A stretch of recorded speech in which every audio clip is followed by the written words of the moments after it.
गोरखपुर के रहने वाले आरपी यादव रिटायरमेंट के बाद उन्होंने प्रण किया कि सभी तीर्थों में कथा का वो आयोजन करें, 4 धामों की यात्रा करें और लोगों के अंदर आध्यात्म का संचार कराएं। तो इसी ध्यान में इन्हीं बातों को रखते हुए उन्होंने 2014 से अपना कारवां शुरू किया। जानते हैं, जुड़ते हैं आरपी यादव से और उनके कार्यक्रम के बारे में। जी प्रभु, जय सिया राम। हम लोग यहाँ जो कथा सुन रहे हैं, भगवान अयोध्या के धाम में भगवान की बड़ी कृपा है। उनके शुभ आशीर्वाद से हम लोग सारे रिटायर्ड कर्मचारी चारों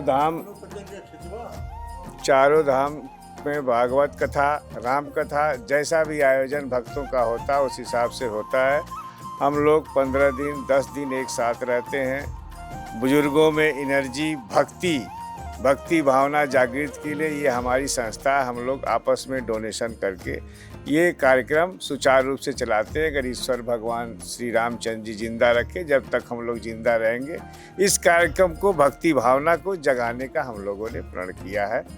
हमारे साथ बाकी सिद्धनाथ पांडे जी हैं, डॉक्टर जीवी गुर्जर साहब हैं, डॉक्टर गुलाब गुर्जर साहब CMS महिला अस्पताल गोरखपुर है। ये पुराने भक्त सब हम लोगों के साथ जुड़े हुए हैं, सदैव रहते हैं। कहीं कमी बेसी होती है। ओझा जी, AN ओझा जी रिटायर्ड सिंचाई विभाग से, PWD विभाग से हम लोग के हैं। तो हम लोग आपस में यह तय करके सारे कार्यक्रम को सुचारू रूप से आनंद से लेते हैं, जिससे भक्ति भी मिलती है, शक्ति भी मिलती है। जो विकार दिमाग में रहता है, पारिवारिक को विकार, यहाँ 15 दिन आने पर सब समाप्त हो जाते हैं। सब एक स्वच्छंद भक्ति भावना में लगे रहते हैं। यह ईश्वर से प्रार्थना है कि हम लोग को इसी तरह रखे और ये हमारा कार्यक्रम आगे चलता रहे। जय सिया राम। डॉक्टर साहब क्या कहना चाहेंगे इस मौके पर? अरे जो ये कार्यक्रम चला रहे हैं यादव जी, ये बहुत अच्छा है। और हम भी जयपुर से आए, रिटायरमेंट है, तो इस बहाने हम जो आ जाते हैं और बच्चों को इंस्पिरेशन मिलता है, परिवार को मिलता है। इसलिए धन्यवाद।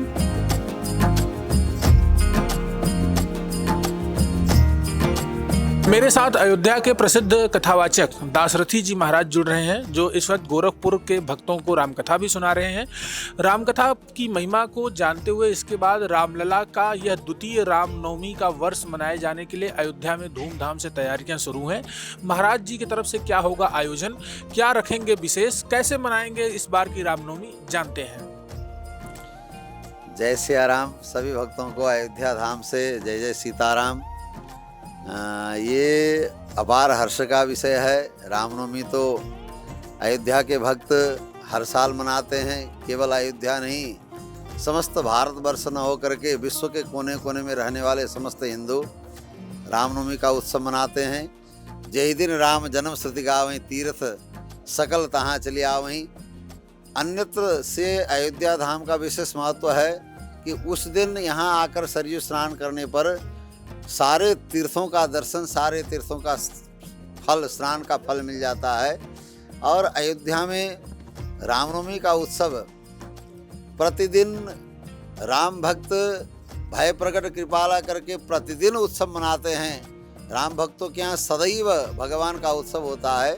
विशेष करके रामनवमी इसलिए मनाया जाता है, राम भक्त एकत्रित होकर के एक बार फिर से ये अपने चेतना में ये स्मरण कर लें, कहीं हमारे आसपास रावण तो कष्ट नहीं दे रहा है, कहीं हमारे समाज में, हमारे देश में कहीं लंका तो तैयार नहीं हो रहा है, कहीं जो है अत्याचारी बाली कहीं अपने भाई और कहीं अपने जो है जो भयाऊ अनुज बधू के साथ कहीं ऐसा अत्याचार तो नहीं कर रहा है, कहीं रावण सीता का हरण तो नहीं कर रहा है। इसके लिए ये जगाने के लिए हम जागरूक हो जाएं और ताकि ऐसे अपराधियों को दंड देने के लिए हमारे राम जी प्रतिवर्ष अवतरित हों और प्रतिवर्ष इन दुष्टों का संहार हो। इस भावना से, इस चेतना को जगाने के लिए प्रत्येक हिंदू के मन में आसुरी वृत्ति को समाप्त करने के लिए और जो हमारी दैवीय संपद है, साक्षात भगवान राम जी अवतार लेकर के मानव मात्र को ये एक मानवता का चरित्र के माध्यम से शिक्षा देते हैं। ये चेतना जागरूक हो, इसलिए हम लोग मनाते हैं। और रामनवमी में श्री रामायण पाठ, संतों का सम्मान, भगवान की कथा और सरयू स्नान, राम जी का दर्शन, और एक कोई ऐसा संकल्प हम देश के लिए, हमारे राम जी अपने देश रक्षा के लिए सबसे पहले जो समुद्र के किनारे में रहने वाले उन अपने प्रजाओं को देखते हुए समुद्र के उस पार लंका आदि में जा करके उन दुष्टों का संहार करके अपने देश को सुरक्षित किया, अपने राष्ट्र को सुरक्षित किया, अपने धर्म को सुरक्षित किया।